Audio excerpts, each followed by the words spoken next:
أنت مش اللي اخترت أول جمل سمعتها عن نفسك، لكن ممكن تختار تعيد برمجتك من دلوقتي. ليه دايما حاسس إنك مش كفاية أو إنك لازم تبذل مجهود علشان الناس تقبلك؟ السر ممكن يكون في برمجة بدأت من وانت طفل قبل حتى ما تتكلم. العقل الباطن بيبدأ يتبرمج الفترة اللي هي من الأسبوع السادس من الحمل، من 0 ل7 سنين، برمجة كاملة بدون وعي. في أول 7 سنين الطفل بيكون في حالة ذهنية اسمها فيتا، نفس حالة التنويم المغناطيسي، يعني أي حاجة بتوصله بتدخل مباشرة جواه كحقيقة مش رأي.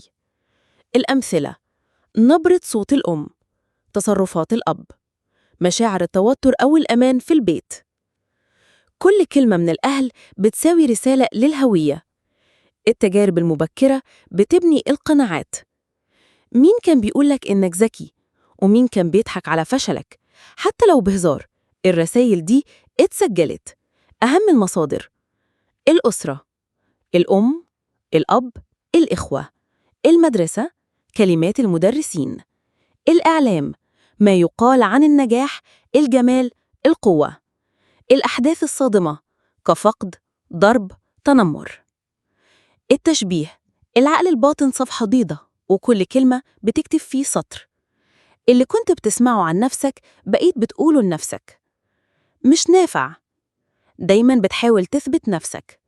برافو عليك فقط عند النجاح، بقيت تخاف تغلط. الرجالة ما بتعيطش، بقيت تكبت مشاعرك. البرمجة دي بتأثر على علاقتك بنفسك، ثقتك في قدراتك، شكل علاقاتك، نظرتك للحياة والنجاح. تمرين كشف البرمجة القديمة: ارجع لطفولتك.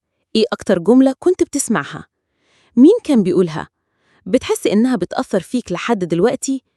اكتب الجملة دي واكتب جملة جديدة عكسها. ردد الجملة الجديدة كأنك بتعلم الباطن من جديد. ما لا يلاحظ يظل يسيطر. انت مش مسؤول عن البرمجة اللي حصلت لك وانت صغير، لكن مسؤول إنك ما تفضلش أسيرها طول عمرك.